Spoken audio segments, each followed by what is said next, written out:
أعوذ بالله السميع العليم من الشيطان الرجيم بسم الله الرحمن الرحيم والصلاة والسلام على أشرف المرسلين سيدنا محمد وعلى آله وصحبه أجمعين ونعوذ بالله من شرور أنفسنا ومن سيئات أعمالنا من يهد الله فهو المهتدى ومن يضلل فلن تجد له وليا مرشدا ونشهد أن لا إله إلا الله وحده لا شريك له ونشهد أن محمدا عبده ورسوله أيها الإخوة أيتها الأخوات أحييكم بتحية الإسلام تحية من عند الله مباركة طيبة السلام عليكم ورحمة الله وبركاته. Le sujet d'aujourd'hui est le sujet qui a été choisi autour de la famille. J'ai voulu avec vous faire un voyage, réfléchir à la question de la famille en islam, non pas simplement dans l'idéal, non pas simplement dans ce que l'on répète au travers des versets du Coran ou de ce que le prophète sallallahu alayhi wa sallam a dit ou fait, mais essayer de partir de ces éléments, ces principes, ces visions et d'essayer de venir aux réalités quotidiennes qui sont les nôtres. Et pour cela, ce que j'aimerais faire avec vous, c'est faire un voyage et observer chacune des étapes de ce qui constitue le fait d'être seul d'abord, puis d'être deux et de vivre dans cette exigence, puis ensuite de voir une famille se constituer, puis ensuite, par rapport à cette famille, penser à la nature de la relation qu'il faut déterminer avec ses enfants, pour terminer et réfléchir à la façon dont il faut que nous réfléchissions la nature de nos relations à nos parents. Donc un cheminement dans le temps et un cheminement qui va des textes qui nous ont été révélés dans le Coran al-Karim, mais aussi à notre réalité quotidienne et en suivant l'exemple du prophète alayhi wassalam. N'oubliez jamais que si nous suivons le prophète alayhi wassalam, ça n'est pas une question formelle. Et il faut aborder le fait de suivre le prophète alayhi wassalam exactement comme on aborde la question de la famille. La famille, c'est un cadre, mais ce qui donne sens au cadre, c'est les sentiments qui le façonnent et c'est la spiritualité qui lui donne force. Quand nous revenons au Coran et qu'il nous est dit, qu'il nous est dit, In kuntum tuhibbuna Allah fattabi'uni, qul, dit, si vous aimez Dieu, suivez-moi, yuhibbukumullah, Dieu vous aimera. Cette relation d'amour, elle est partout dans le sens du Coran, elle est partout dans la famille. Le prophète, alayhi wassalam, on le suit, non pas parce qu'il nous est dit comme un ordre formel qu'il faut le suivre, mais parce que dans le fait de le suivre, il y a un rapprochement avec Allah subhanahu wa ta'ala, qui est une question de dit. Si vous aimez Dieu, suivez-moi et Dieu vous aimera. Et c'est ça le sens de laqad kana lakum fi rasulillahi uswatun hasana. Le fait que dans le Coran il soit dit, il est dans l'exemple du prophète le meilleur modèle, c'est pas le meilleur modèle dans les formes, c'est le meilleur modèle dans le fond, dans le sens et dans l'amour. Et ça, il faut toujours se rendre compte qu'il faut construire une famille comme on suit le prophète alayhi wassalam. Non pas dans des règles qu'on applique, mais dans un cœur qu'on façonne, dans des principes qu'on façonne à la lumière de ce cœur que l'on éduque, parce qu'on apprend à le faire.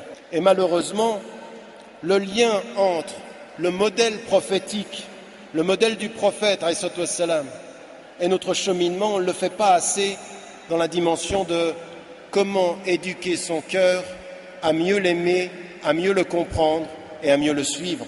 Ayant dit cela, ce qu'il faut qu'on fasse, c'est que de ces grands principes, il faut qu'on passe à la compréhension des grands principes, à leur application.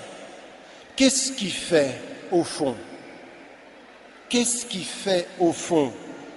que le prophète alayhi wassalam est un horizon d'amour pour nous? Uniquement parce qu'il a reçu la révélation? Non. Ce que nous dit le Coran ici est très important. Si vous aimez Dieu, dit, qul, in kuntum tuhibbuna Allah. Si vous aimez Dieu, suivez-moi. Pourquoi est-ce que ceci devient fondamentalement important pour nous? Pourquoi est-ce que suivre le prophète alayhi wassalam devient important? Pourquoi est-ce qu'il est celui que l'on suit? Pas simplement parce qu'il a reçu la révélation, mais parce que ce qu'il a fait, c'est traduire les principes dans le quotidien des hommes. Et quand Aïcha radiallahu anha dit « Kana khuluquhu al-Qur'an », il était le Coran qui était traduit dans le quotidien, c'est ça, c'est pour cela qu'on l'aime. Il est celui qui a reçu, il est le mukhtar, l'élu, il est celui qui a compris, il est le faqih, et il est celui qui a appliqué, il est celui qui a tabbaq al-islam, il est celui qui l'a appliqué, et il a commencé par son cœur, et il l'a organisé dans la société, en l'organisant dans sa famille. C'est ça qu'on essaye de faire. C'est à cela qu'il faut revenir. Et chacun d'entre nous, dans son application quotidienne, ne doit pas simplement y mettre des principes, il doit y mettre du cœur. Il ne doit pas simplement y mettre du cœur, il doit y mettre de l'apprentissage. Il ne doit pas simplement y mettre de l'apprentissage et du cœur, il doit y mettre de la connaissance. Une connaissance qui est compréhension et qui est amour. Parce que le prophète, alayhi salam, il est la voie qui nous rapproche de l'unique. La ilaha illallah. Cette dimension de la famille, c'est comme ceci qu'il faut y entrer, c'est comme ceci que je vous propose ce voyage à travers l'exemple du prophète, alayhi salam, et de partir des grands principes et d'observer les petits détails pour se poser la question fondamentale de comment, de l'idéal à la réalité, on va suivre des étapes, on va suivre des exigences et on va comprendre qu'aujourd'hui, comme hier d'ailleurs, mais peut-être encore plus aujourd'hui qu'hier, constituer une famille, vivre avec un homme, vivre avec une femme, être un papa, être une maman, être une fille, être un garçon, le fils ou la fille de son père, c'est un djihad, c'est un effort du cœur et de l'intelligence, c'est un effort quotidien. Ce djihad-là, il est fondamentalement important. Vous savez, un jour, des gens étaient venus vers un cheikh, c'était une situation de guerre, c'était une situation de conflit, et il lui dit, nous, ce qu'on veut, c'est aller mourir, fi sabilillah, el mautu fi sabilillah. Et le cheikh les a regardés, il leur a dit, vous savez, el mautu fi sabilillah, la mort dans la voie de Dieu est très difficile, c'est le sacrifice de soi pour les principes. Mais la vie dans la voie de Dieu est encore plus difficile parce que ça demande quotidiennement un effort. Ne cherchez pas vite la fin parce que le chemin est difficile, parce que les éléments de cette vie auront raison de vous, parce que la crainte même du fait de retourner vers Allah subhanahu wa ta'ala aura eu raison de nous. L'exemplarité du prophète, alayhi salam, c'est ceci. Et nous le savons. La première des choses dans l'ordre de la famille, c'est quand on est seul et quand on est un individu devant Dieu et qu'on sait qu'un jour, de toute façon, on va se retrouver tout seul. De toute façon, ce qu'il faut savoir, c'est que si tu es seul avant de te marier, si tu es avec une épouse ou si tu es avec un époux, si tu vas avoir des enfants, il y a une seule chose qui est une réalité qui est essentielle. Ne l'oubliez jamais.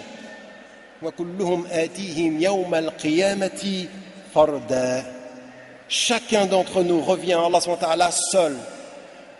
De toute façon, on construit une famille dans les principes et l'amour. On vit dans les principes et l'amour. On éduque dans les principes et l'amour, mais on n'oublie pas une chose. On est responsable de soi, on est responsable de son cœur, on est responsable de son intelligence. Et un jour ou l'autre, on est devant Dieu tout seul. C'est un voyage solitaire dans le couple, dans la famille.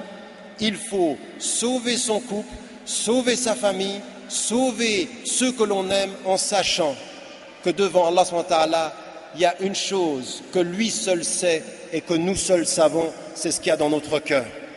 Et de ce point de vue-là, c'est vraiment une chose, c'est le début de tout. Mais vous allez voir que ceci se traduit par également des responsabilités. La première des choses qui nous est dite, c'est qu'Allah subhanahu wa ta'ala, il nous a enseigné une chose. L'unicité, ça n'appartient qu'à lui. La ilaha illallah, l'unique, l'un, il n'y est de Dieu que Dieu, c'est que lui.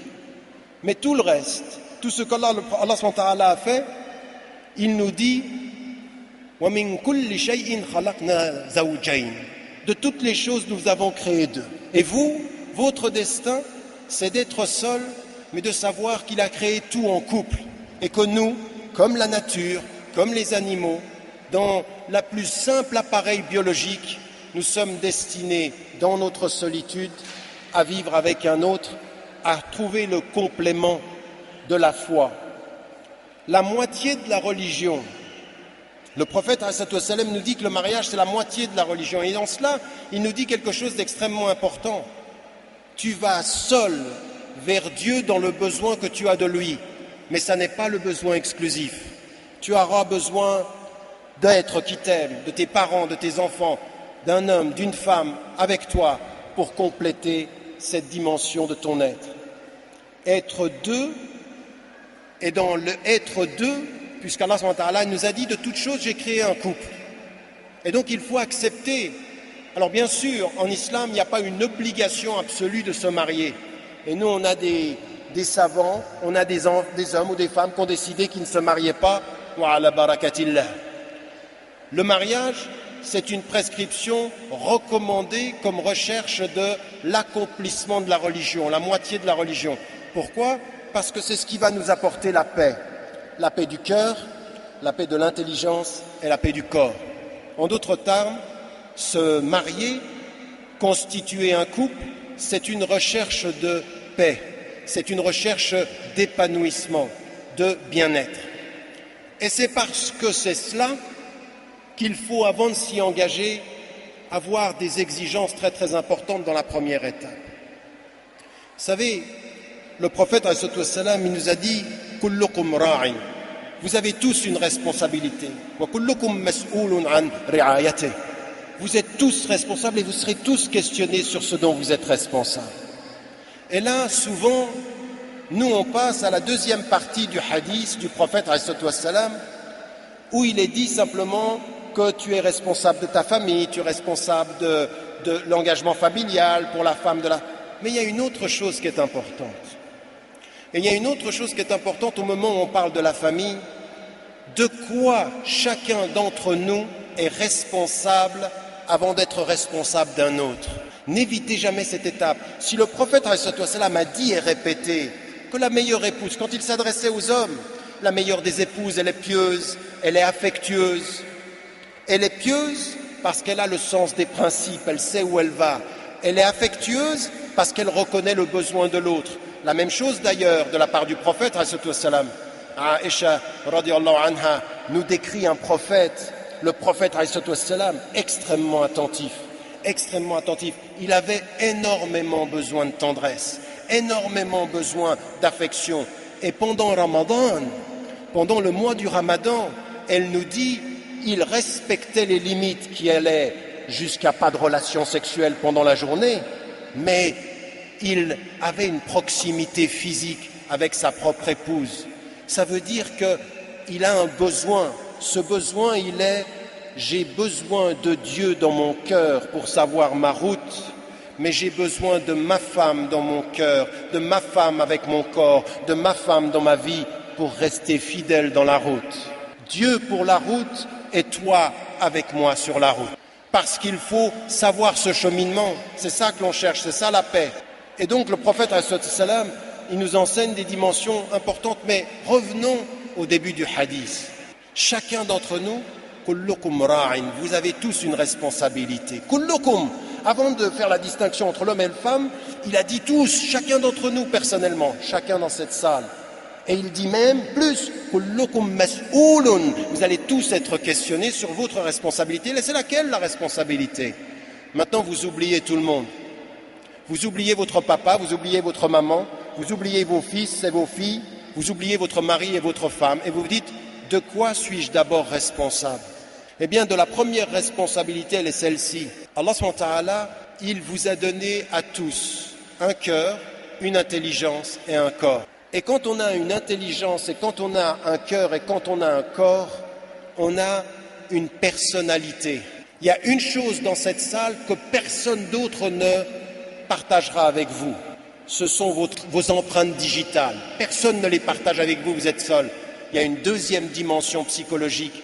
Personne dans cette salle ne partage avec vous votre personnalité. Même votre frère, même le jumeau homozygote qui vient du même œuf, il n'a pas la même personnalité. Pourquoi ? Parce qu'on est créé d'une façon, on interagit avec le monde d'une certaine façon. Et la première des responsabilités que l'on a devant Dieu, c'est de s'observer et de savoir quels sont nos besoins. Et ça, c'est la première des responsabilités. Avant de penser, je suis responsable de ma famille, je suis responsable de moi-même. Pourquoi aujourd'hui, et ça c'est très important, pourquoi aujourd'hui il faut que nous disions avec force que le mariage forcé, par exemple, c'est pas islamique, qu'on ne peut pas forcer les enfants, que la femme qui est allée vers le prophète et qui lui a dit « Mon père m'a marié sans mon consentement » et que le prophète il était prêt à la divorcer. Elle lui a dit « Non, moi je suis contente ». Mais c'était pour que les pères sachent que ce n'est pas leur affaire. Pourquoi ? Pourquoi ? C'est simplement une question formelle ? Non. Parce que le mariage, c'est aussi le consentement d'une femme et le consentement d'un homme, n'est-ce pas ? Mais pourquoi est-ce qu'on demande le consentement à quelqu'un ? Consentir à marier, c'est consentir à s'écouter. Ça veut dire qu'un homme, ça veut dire qu'une femme, il a des goûts, il a une intelligence, il a des attentes. La première des responsabilités avant de trouver un mari, la première des responsabilités avant de trouver une femme, c'est de vous questionner sur vos propres attentes. C'est pas « il est musulman, hiya muslima walhamdulillah ». Non, ça marche pas comme ça. Il faut aujourd'hui que vous compreniez qu'on peut faire confiance en Allah SWT dans les mariages, mais il y a une chose qui est très importante. Le monde est compliqué, nos sociétés sont difficiles. Prenez le temps d'écouter vos besoins avant simplement de répondre aux principes. Le mariage islamique, c'est répondre à ses besoins, respecter les principes. Ça n'est pas respecter les principes et oublier ses besoins. Ça n'est pas ça du tout. Et ces besoins, qu'est-ce que c'est ? Certains d'entre vous dans cette salle, ils sont jeunes, ils ont une attente par rapport à un homme et une attente par rapport à une femme qui sont de l'ordre intellectuel. Ils ont besoin dans leur vie qu'on les écoute, ils ont besoin de parler, ils ont besoin de temps. Ne négligez pas vos besoins. Chacun d'entre vous, et vous êtes responsable de votre corps et vous êtes responsable de votre équilibre. Quand la femme va vers le prophète et qu'elle voit son mari et qu'il ne lui plaît pas, quand elle va vers lui et qu'il lui dit « Je crains de faire quelque chose qui déplaise à Allah, donc je ne le veux plus », elle est en train de lui dire « Mes désirs, mes attentes avec lui ne sont pas respectés et si je le suis, je vais me perdre. Je préfère me gagner que de me perdre dans les principes. Apparemment, je respecte les principes, mais je suis mal. Il faut que de ce point de vue-là, je revienne. Attention, je conseille à toute femme et à tout homme, comprenant ce dont il est question ici, écoutez-vous. Faites un travail, une introspection, un jihad al-nafs. De quoi avez-vous besoin ? D'un homme, d'une femme, avec une certaine intelligence. Il y a certains hommes parmi vous ici, ils ont besoin d'énormément d'affection. Il y a certaines femmes, énormément d'affection. Ils ont besoin qu'on les touche, ils ont besoin de caresses, ils ont besoin qu'on les écoute, ils ont besoin d'une présence, ils ont besoin de quelqu'un qui les protège. Ils ont besoin, c'est de cela qu'il faut parler. Ne négligez pas vos besoins en vous posant simplement la question « Ah, il est apparemment beau et il a beaucoup de ilm ». Attention.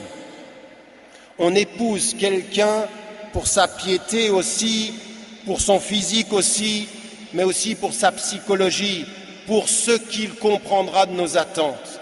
Première étape donc, c'est de bien s'observer pour faire comprendre à celui qui va être notre mari ou celle qui va être notre femme qu'on a des attentes, que ça aussi c'est important, qu'on doit faire attention à son corps, qu'on doit faire attention à son cœur. Trop de femmes et d'hommes pensent qu'il suffit de se marier dans la foi et dans les principes et demain ils se déchirent dans le quotidien parce que l'autre n'a pas vu le besoin, n'a pas compris la présence. Vous êtes un manteau pour elles et elles sont un manteau pour vous et vous êtes un manteau pour elles, c'est le manteau de la protection. Mais de quoi vas-tu me protéger si tu ne sais pas où je suis vulnérable ? Si tu dois me protéger, tu dois savoir par où je suis vulnérable, sinon tu n'es pas un manteau, sinon tu ne me sers à rien. Le manteau n'est manteau que si l'on sait la vulnérabilité de l'autre. Hunna libasun lakum, ça veut dire elles vous protègent. Mais de quoi? De vos fragilités, de vos blessures, de vos besoins. La même chose pour un homme.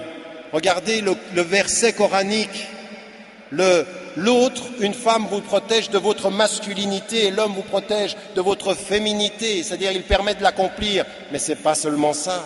وَمِنْ آيَاتِهِ أَنْ خَلَقَ لَكُم مِّنْ أَنفُسِكُمْ أَزْوَاجًا لِمَاذَا لِتَسْكُنُوا إِلَيْهَا تَسْكُنُوا السَّكَنَ. Et sakan, c'est la protection. C'est là où, avec toi, je me protège du vent, je me protège de la pluie. Mais qu'est-ce que c'est que le vent pour moi? Peut-être que pour un frère, le vent, c'est les femmes. Peut-être que pour un frère, le vent, c'est le besoin de tendresse. Peut-être que pour un frère, le vent, c'est la télévision. Chacun a ses faiblesses. Chacun doit chercher la couverture qu'il lui faut. Mais pour que je sache ta couverture, il faut que tu te saches toi-même. Il faut que tu fasses ce travail-là. Ne vous négligez pas. Il ne s'agit pas d'être égocentrique. Il s'agit de savoir quels sont nos besoins. Il s'agit de savoir comment est-ce que, simplement en toute humilité, savoir ce dont on a besoin comme femme et comme homme. Première étape du mariage. Et ça, c'est très très important. Il y a des hommes, il y a des femmes. Et nous, certains d'entre frères, on le reconnaît après 10 ans, 15 ans de mariage, où vous avez une femme, où vous avez un mari qui a besoin d'entendre des mots qui l'apaisent. Le prophète, alayhi wassalam, regardez Khadija, radiallahu anha. Khadija, vous pensez qu'elle a choisi le prophète alayhi salam comment? Elle est chef d'entreprise, elle est commerçante. Elle a besoin de 3 qualités, la rigueur, la confiance et l'efficacité. La rigueur dans le traitement des affaires, la confiance et qu'il ne trahira pas, et l'efficacité. Le prophète alayhi salam, il est parti, elle l'a fait surveiller. Il a été de confiance, il a été rigoureux et il est revenu avec bien plus de bénéfices que ce qu'elle attendait. Elle avait un besoin d'un homme qui lui plaisait, elle avait une attente sur son intelligence, il a répondu à ses qualités. Elle s'est écoutée et elle l'a choisi, elle l'a fait venir à lui. Dans la situation tout à fait particulière d'une femme qui avait une autorité et une indépendance. Une femme qui s'est écoutée et qui a construit sa relation, mais pas seulement. Regardez la force de la femme. Quand le prophète alayhi wassalam reçoit la révélation, quand il reçoit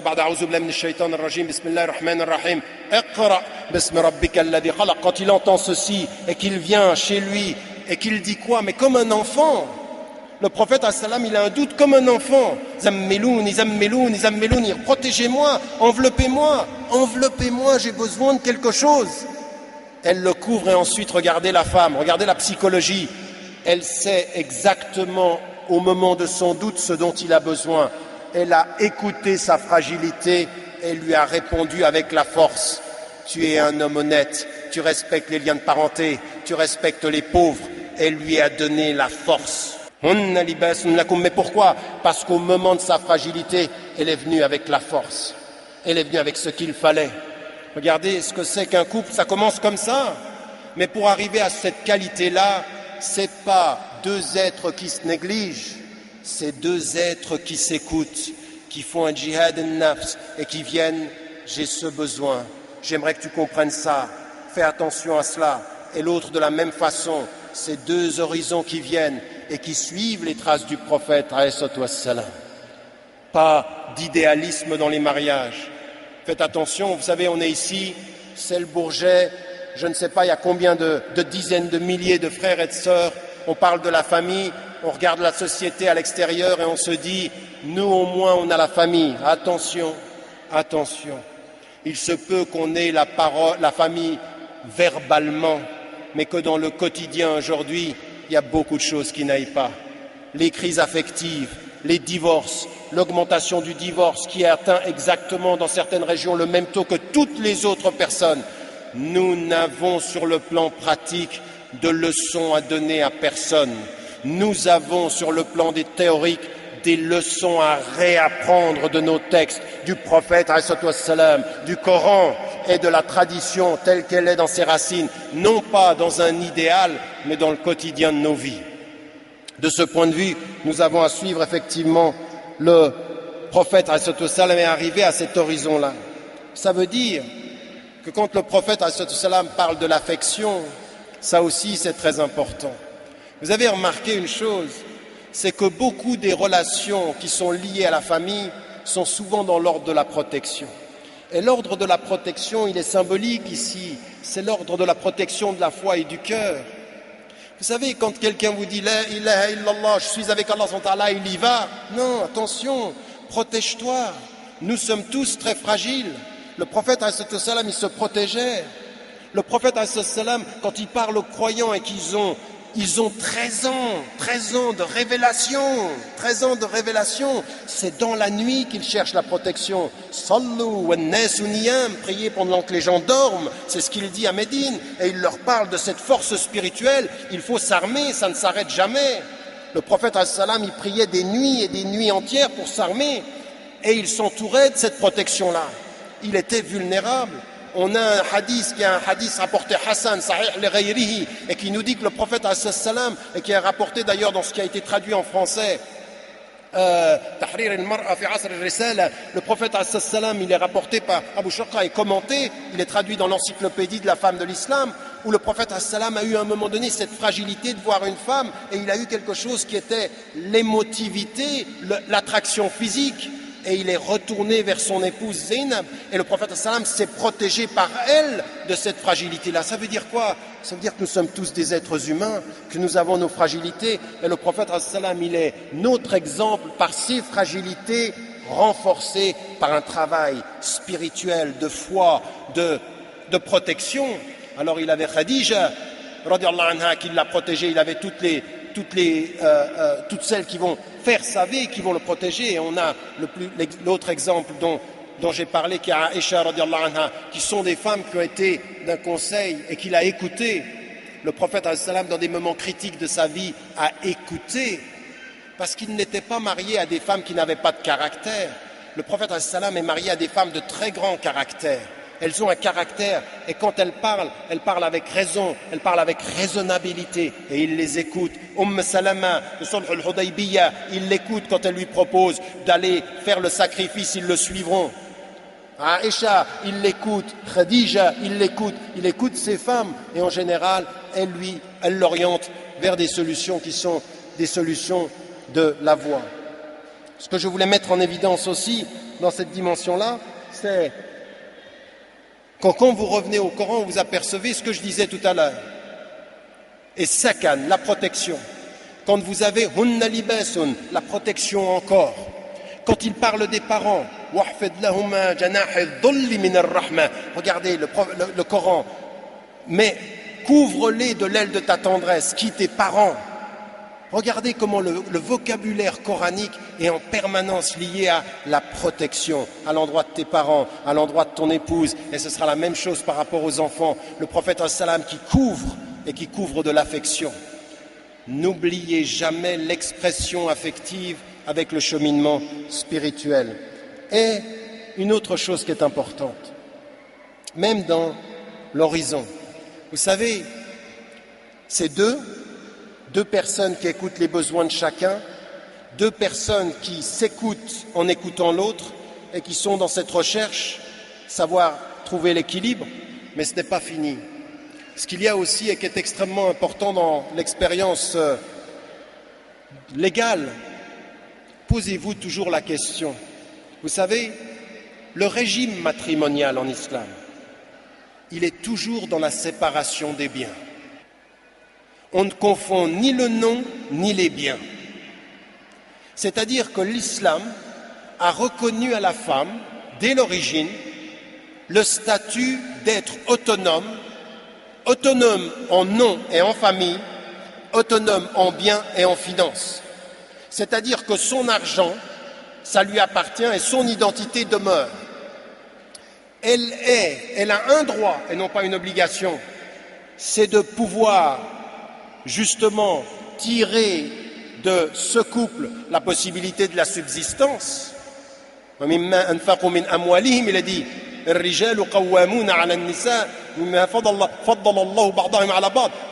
il dit dans le Coran, contrairement à ce qu'on dit dans la traduction la plus juste, les hommes assument les femmes, par la préférence que Dieu a voulu sur une femme, mais dans quelles circonstances? Par ce qu'il dépense. C'est un devoir pour l'homme et c'est un droit pour la femme. Mais attention, ce qui est extrêmement important, c'est que le caractère concret de la séparation des biens veut dire quoi? Fondamentalement, si vous y réfléchissez bien, la dimension fondamentale de la reconnaissance de l'autonomie des êtres. On est autonome, on a une personnalité. On doit s'écouter dans le mariage avec ses besoins et on a une personnalité juridique et on a une personnalité morale et on a une personnalité autonome. Ne l'oubliez jamais, pourquoi? Parce que dans le couple, il ne faut pas que l'un se développe et l'autre se perde. Il faut que les deux aient le droit au même développement, à la même autonomie, au même épanouissement. Alors, j'aimerais dire de ce point de vue-là une autre chose, et qui va dans le sens de ce que je suis en train de dire. Vous voyez, j'en suis encore au couple, mais j'insiste tellement, parce que ça reste la vie entière. Que vous ayez des enfants, que vous soyez papa ou maman, n'oubliez jamais ça. Quand vous revenez au verset du Coran et que vous lisez un certain nombre de choses, vous apercevez qu'en fait, nous lisons souvent le Coran à des niveaux beaucoup trop superficiels. Et moi, c'est des choses qui, encore une fois, des relectures et des relectures, à des moments donnés, je m'arrête, je dis, mais j'avais même pas vu ça. Allah subhanahu wa ta'ala, il vous parle au niveau de votre intelligence et de vos besoins du moment. Et vous dites, écoutez, je suis seul, un jour je vais me retrouver vers Allah subhanahu wa ta'ala. Wa kulluhum atihim yawma al-qiyamati farda, chacun sera seul. Inna lillahi wa inna ilayhi raji'un. Même avec le couple, tu as Dieu et tu vas retourner à Dieu.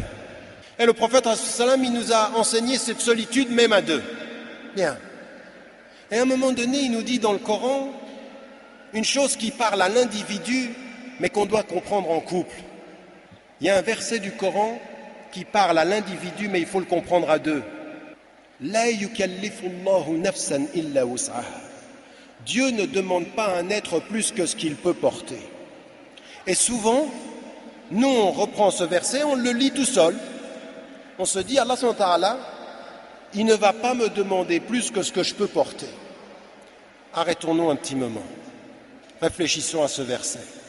J'ai décidé un jour de faire ma vie avec toi, ma femme. J'ai décidé un jour de faire ma vie avec toi, mon mari. Et Dieu ne demande pas plus à chacun que ce qu'il peut porter.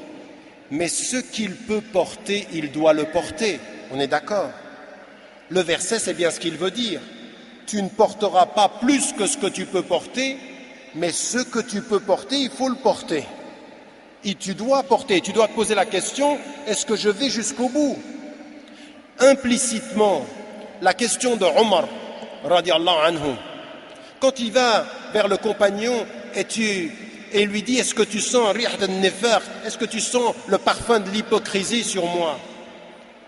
Il demande quoi? Il est tout le temps en train de se questionner. Est-ce que je ne suis pas un hypocrite? Est-ce que je fais... Donc il a une question individuelle. Mais écoutez bien ceci. Chaque femme, chaque homme, mari de son épouse ou épouse de son mari, doit se poser en permanence cette question-là. Il ne faut pas que je sois pour ma femme, il ne faut pas que je sois pour mon mari, celle ou celui qui l'empêche de répondre aux potentialités que Dieu a mis en lui. Écoutez-moi bien. Allah subhanahu wa ta'ala a dit, tu ne dois pas porter plus que ce que tu peux porter, ça veut dire ce que tu peux porter, tu dois le porter. La personne qui vous accompagne doit faire attention à vous permettre de porter ce que vous devez porter et de vous y aider. Et ça, c'est très important. C'est tellement important que si je suis ta femme, que si je suis ton mari, il y a des hommes, ils sont accompagnés de femmes qui ont des potentialités extraordinaires. Elles ne peuvent pas s'épanouir parce que l'homme, il pense à lui et il ne pense pas à elle. Et le jour du jugement dernier, Allah subhanahu wa ta'ala posera la question, est-ce que tu as fait tout ce que tu pouvais faire? Le mari sera responsable de ne pas avoir laissé sa femme s'épanouir, accomplir ce qu'elle avait à faire. Il y a des femmes d'une compétence extraordinaire. Et s'il y a une chose que vous ne trouverez jamais chez le prophète, Toutes les femmes qui sont apparues et qui étaient ses épouses ou les femmes qui étaient des compagnons du prophète, elles sont allées au bout de leur potentialité. Et nous, ce que nous devons faire dans notre couple, je suis là pour te permettre d'aller au bout de tes potentialités. Je suis la protection de tes fragilités et le chemin de tes potentialités. À la femme comme à l'homme. Que tous les maris qui sont ici, que toutes les femmes qui sont ici se souviennent bien de ça. Le prophète alayhi wassalam s'appuyait sur l'intelligence et l'épanouissement de chacun. Vous ne faites pas un couple sans épanouissement potentiel. Chacun doit le vouloir pour soi et chacun doit le vouloir, incha'Allah, pour l'autre. Et ça, c'est une dimension importante. J'aimerais mettre en évidence un certain nombre de choses qu'il faut vraiment réaliser avec ses enfants aussi. Vient un jour où on a des enfants, vient un jour où il faut accompagner ses enfants. Et j'aimerais simplement vous dire, n'oubliez jamais que vous êtes un homme, que vous êtes une femme et que vous n'êtes pas simplement des parents. Ne faites pas en sorte que vos enfants vous empêchent d'être des femmes et des hommes et que vous ayez à répondre à Allah subhanahu wa ta'ala. Il ne faut pas oublier ça. Vous n'êtes pas que papa, vous n'êtes pas que maman. Vous êtes des êtres humains qui cherchez leur accomplissement. À un moment donné de votre vie, il faut reprendre des études. À un moment donné de votre vie, quand vos enfants, vous leur avez donné, accompagné, il faut vous prendre en charge. Vous n'êtes à la charge devant Dieu que de vous-même. Et il faut se prendre en charge. Donc il ne faut pas vivre par procuration. Qu'aucun homme dans sa famille, qu'aucune femme dans sa famille ne vive par procuration. Vous ne pourrez pas le jour du jugement dernier dire « Ah mais moi je vivais pour eux ». Non. Si vous vivez pour eux en vous négligeant, si vous n'êtes pas épanoui, si vous êtes une tristesse dans votre quotidien, alors vous n'y arriverez pas. Vous ne pourrez pas répandre la paix et le bonheur si vous ne le vivez pas un peu. Donc c'est une exigence personnelle. Et par rapport aux enfants, n'oubliez jamais que le prophète alayhi wassalam, il était de ce point de vue-là également d'une façon extraordinairement affectueuse et tendre. Le prophète alayhi wassalam, et ça c'est dans la famille, c'est très important. À quoi sert un papa et à quoi sert une maman? La première des choses dans l'espace social, c'est à donner la protection. Comment protège-t-on son fils et comment protège-t-on sa fille? Par deux voies que vous allez retrouver chez le prophète alayhi wassalam. Le prophète alayhi wassalam utilise tous les jeunes hommes à côté de lui pour leur donner des conseils. Il travaille avec leur intelligence et en même temps, il les couvre de son affection. Il les prend pendant la khutbah du vendredi et il les porte sur ses mains. Il les laisse se mettre sur son dos pendant qu'il prie. Il les embrasse devant toute la communauté. Il a, le prophète alayhi wassalam, l'affection visible. Il protège de la foi ses enfants et de son affection. Il donne de son affection et il offre tactilement, il touche ses enfants, il les embrasse. Et à ce bédouin qui lui dit « Moi j'ai 10 enfants, je n'en ai embrassé aucun », il lui parle de rahma. Allah subhanahu wa ta'ala, il donne ça à qui? Les ruhama. Les ruhama, hazamin ar-Rahman. Ar-Rahman, c'est le miséricordieux qui donne ça aux ruhama. Cette dimension-là, dans la famille aujourd'hui, il faut qu'on revienne à ça. Ne transformez pas la famille musulmane en un corps de principe. La famille musulmane, c'est un souffle, c'est une spiritualité, c'est un cœur. Le prophète alayhi salam, il parle à l'intelligence et il parle au corps. Il protège le corps et il questionne l'intelligence de ses enfants, de tous ceux qui vont être avec lui. Et là, tous ces enfants qui l'ont accompagné, des femmes, comment il est avec, subhanallah, comment il est avec sa propre fille, comment il est avec Fatima, radiallahu anha, comment il lui parle, comment il lui fait comprendre. Tu es venu à moi chercher du matériel, je ne peux pas te le donner. Elle était venue chercher un servant ou une servante qui puisse l'aider. Je dis, je ne peux pas. Moi, ce que je peux te donner, c'est subhanallah, walhamdulillah, wallahu akbar. Et il vient lui donner ça à son chevet, au chevet de son lit. Regardez le prophète sallam, en plein milieu de la nuit. Elle est venue chercher de jour du physique. Il est allé vers elle, lui donner au bord de son lit la nuit du spirituel. Ça, je peux te le donner. Ça, c'est gratuit parmi les hommes, très lourd auprès de Dieu. c'est très lourd. Thaqilatan fil mizan, le prophète sallam, il nous a enseigné qu'il y a des paroles, c'est rien auprès des hommes. Habibatan ila rahman, c'est aimer de Dieu, c'est lourd. Ça, je te le donne à toi, ma fille. Tu es venu. Regardez comment il parle à son cœur, comment il l'écoute. Il a entendu une question. De là où je suis, je ne peux pas te répondre, mais de là où tu peux m'entendre, je vais te répondre au cœur de la nuit. Voilà le prophète sallam avec sa fille, et il la reçoit, il se lève quand il la reçoit. Fatima, qui était elle aussi une femme très engagée auprès des pauvres, juste avant de partir, il l'a fait pleurer et sourire. Je vais partir, elle pleure, tu seras la première à me rejoindre, et elle sourit. Regardez la qualité du dialogue qu'il a avec ses enfants, une qualité spirituelle, une qualité qui dépasse ce que c'est de l'amour, ça. Et l'amour, c'est parfois un sourire, c'est parfois une main, c'est parfois de la complicité, des choses que l'on ne dit pas mais que les deux ont entendues. Ça, c'est le prophète, salam. Et ça, c'est ce qu'on doit aujourd'hui appliquer dans notre famille, mais avec trois choses. La première des choses, c'est dispenser la connaissance.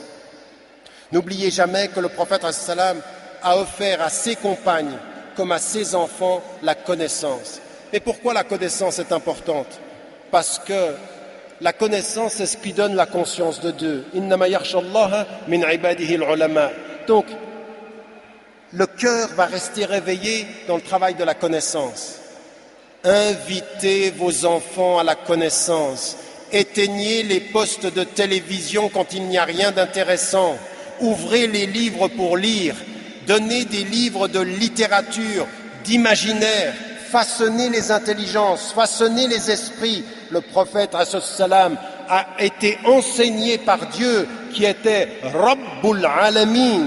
Rabbul Alamin, il lui dit Wal Qamar, il lui dit Wal Fajr, il lui dit Was Sama, il lui dit regarde, ça c'est un livre, lis, apprends, sois curieux. Vous devez donner à vos enfants le sens de la curiosité, le sens de la connaissance, le sens du livre.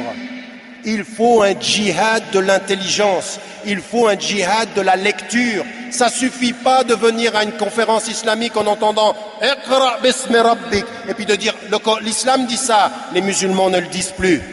L'islam dit « Iqra bismi rabbik », les musulmans ne le disent plus dans leur famille. Prends des livres sur l'islam. Mais quels sont les livres sur l'islam? Uniquement des livres qui parlent de l'islam? Non. Des livres sur la société, des livres sur les êtres humains, des livres sur les droits, des livres sur la sociologie. Tous les livres qui façonnent l'intelligence orienteront ton cœur si tu es dans la lumière, Inch'Allah. Et ça, c'est une chose qui est importante, renouer avec l'intelligence dans la maison. Deuxième des choses, il faut offrir énormément de cette présence et de cette tendresse. Et là encore, c'est pas simplement une question de quantité, c'est une question de qualité de présence, de qualité de communication, de trouver à écouter davantage, à dire davantage. Et vous apercevez, vous savez, je veux dire, pour les gens qui sont de notre génération, maintenant on a dépassé les 40 ans, nous reviennent en mémoire des choses que nos parents nous ont dites, qui paraissaient rien et qui sont tellement importantes. Donc de ce point de vue-là, il faut de ce point de vue-là aussi beaucoup insister sur toutes ces dimensions de la connaissance, puis ensuite sur ce dialogue à la maison. Établissez des espaces de dialogue à la maison, établissez des espaces où vous voyez comment le prophète ﷺ était dans la qualité. C'est pas toujours facile, mais c'est nécessaire. La troisième des choses que je voulais mettre en évidence, c'est qu'il faut donner à vos enfants aussi de la liberté et de l'autonomie. Alors, vous savez, moi je suis le premier. Aujourd'hui, quand je vois la liberté que j'ai eue quand j'étais enfant, je sais les dangers de la société, je vois bien. Et mon amour pour mes enfants, ma peur pour mes enfants, a fait à des moments donnés que j'ai envie de les protéger par trop de protection, de fermer, voire même de douter. Et il me renvoie aujourd'hui, il y a des moments donnés, il dit le manque de confiance. Il faut, c'est un djihad pour les parents, c'est un véritable effort, te donner un peu de liberté. Mais il y a une chose qui est importante. Éduquer son enfant, c'est lui donner des outils. Va jusqu'au bout de donner les outils. Ensuite, toi, tu les utilises. Les outils, c'est la connaissance. Dispenser la connaissance islamique fondamentale. Arkan al-Islam, la proximité avec le Coran. Faites de vos habitations quelque chose où il y a ce parfum-là. Il y a ce parfum du Coran, de la lecture, de l'écoute. C'est tellement important. Il faut un parfum particulier. Arkan al-Islam. Et puis le mois du Ramadan, l'exploiter, que ça soit même familial. Il y a des parents qui ne savaient rien de l'islam, qui ont donné à des enfants ici des choses extraordinaires. Ils avaient peu de connaissances islamiques, mais ils aimaient Dieu, ils aimaient le prophète et ils aimaient leur religion. Et dans la maison, ça se sent. Je vais vous dire une chose. On sent dans les maisons où on aime et où on n'aime pas. Il y a des maisons où c'est rigide, il y a des maisons où on sent qu'on aime la foi, le bien, la transparence, le service. C'est ça qu'il faut faire et ça c'est fondamental. C'est ça qu'il faut donner à ses parents aussi, leur donner les moyens d'être autonomes. Et savoir une chose, tu sais, je t'ai éduqué en te donnant les outils, un jour tu vas me quitter et avec les outils tu vas faire ta vie. Je ne suis pas responsable de ce que tu fais avec les outils, je suis juste responsable de te donner ces outils par l'éducation. Ça c'est notre responsabilité. Connaissance, affection, parce que l'affection c'est la protection, parce que l'affection c'est le bien-être, et puis un peu de liberté. Vas-y, tu vas te cogner, tu vas tomber, je suis là. Mais il y a une chose que j'aimerais te dire, en toutes circonstances, dans la relation de l'homme et de la femme, n'oubliez jamais Ar-Rahma. Rohama bainahum, ça commence à la maison. Il faut que les femmes, une femme, toi, personnellement, il faut qu'un homme, un mari, toi, personnellement, tu apprennes à pardonner à ton mari ou tu apprennes à pardonner à ton épouse. N'oubliez jamais le pardon. Oubliez pas le pardon. Quand le prophète il nous dit Man satara mu'minan fi dunya, il parle à tous les musulmans, mais il parle déjà de ta femme. Qui est le premier à te voir dans ta vie privée? Ta femme ou ton mari? Protège-le. Fais comme Khadija radiallahu anha, protège. Donc il faut protéger et pardonner. Avec ton fils, c'est la même chose. Savoir protéger et pardonner à ses enfants aussi. Laissez aller, vas-y, je te pardonne, tu vas tomber, mais je veux te dire une chose. Quoi que tu fasses, quelle que soit l'erreur que tu fasses, dans cette société ou ailleurs, je suis ton papa, je suis ta maman, reviens. Il y a toujours une place dans mon cœur, même si apparemment il n'y en a pas. Et je propose à toutes les mamans et à tous les papas, ne fermez jamais définitivement la porte de votre cœur. Jamais. Jamais. Apprenez à pardonner. Nos enfants ont besoin de pardon. Ils ont besoin d'amour. Ils ont besoin de cet accueil.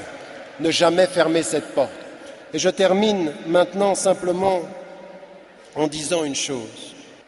Par rapport aux enfants, vous savez, quand vous allez partir et que vous avez des enfants, à un moment donné, il y en a certains, ils se sont coupés de leurs parents. Il y en a certains qui ne parlent pas bien à leur père, qui parlent bien à leur mère. Il y en a certains dont le papa est mort ou dont la maman est morte. On est ici et on parle de la famille. Vous savez, on est très clair là-dessus. On est extrêmement clair en islam là-dessus. وَقَضَى رَبُّكَ أَلَّا تَعْبُدُوا إِلَّا إِيَّاهُ وَبِالْوَالِدَيْنِ إِحْسَانًا. Allah SWT nous dit, après Allah SWT, il y a nos parents. إِمَّا يَبْلُغَنَّكَ عِنْدَكَ الْكِبَرَ أَحَدُهُمَا أَوْ كِلَاهُمَا فَلَا تَقُلْ لَهُمَا أُفٍّ. Si tu les accompagnes, vous savez, subhanallah, même avec ses parents, il y a quelque chose qui est d'une force de l'amour qui est tellement important. Regardez le vocabulaire coranique. وَإِنْ جَاهَدَاكَ عَلَىٰ أَنْ تُشْرِكَ بِي مَا لَيْسَ لَكَ بِهِ عِلْمٍ فَلَا تُطِعْهُمَا. Si tes parents te demandent de faire quelque chose injustement vis-à-vis de Dieu, ne leur obéis pas. Ça veut dire en fait que ton amour, il est toujours lié à tes principes. Tu n'aimes pas aveuglément. Je t'aime papa, je t'aime maman. Mais si tu me demandes devant Dieu de faire quelque chose qui lui déplaît, je ne peux pas. La ta'ata li makhlouqin fi ma'siyati al-khaliq. Tu n'obéis pas à une créature en désobéissance aux créatures. C'est pas possible. Je ne peux pas. Et le Coran te le dit, s'il t'oblige ou t'invite à quelque chose qui est contre, alors ne leur obéis pas. Mais attendez, regardez ce qui vient. وصاحبهما في الدنيا معروفا. Et accompagne-les de la meilleure des façons. En d'autres termes, mon amour n'est pas aveugle, mais même si vous ne respectez pas les principes, par ordre de Dieu, je dois vous accompagner. Et regardez le vocabulaire coranique, je termine tout de suite. وَاتَّبِعْ سَبِيلَ مَنْ أَنَابَ إِلَيْهِ. Regardez les deux mots ici. Ça, on ne fait pas assez en islam, on ne fait pas assez dans nos commentaires. Allah subhanahu wa ta'ala, il nous dit deux choses dans le Coran. Accompagne-les de la meilleure des façons.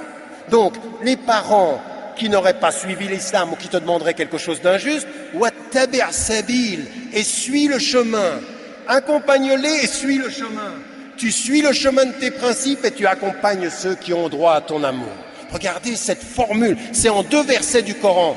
Si vous n'arrêtez pas et si vous n'allez pas dans cette profondeur, vous ne comprenez pas cette force de l'islam. C'est exactement ce que dira Ibn Hanbal quand quelqu'un viendra lui poser la question sur « dois-je suivre mes parents ou dois-je partir en situation de guerre ?» Regardez, suis tes principes, suis ceux qui suivent les principes, mais n'oublie jamais d'accompagner de cœur.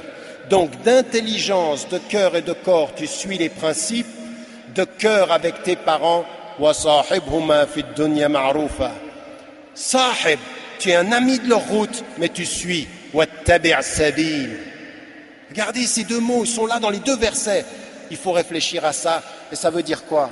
Ça veut dire que même dans ces situations-là, vous savez, Asma, la fille de Abu Bakr, elle demande au prophète, ah c'est le Ummi, sa femme, sa mère, elle vient, elle n'était pas croyante, elle vient demander de l'argent, est-ce que je dois faire le lien? Elle lui dit, Naam, Sili, Ummaki, c'est-à-dire, établis le lien avec ta maman. Et donc, vous avez des parents et il faut les servir dans cet amour.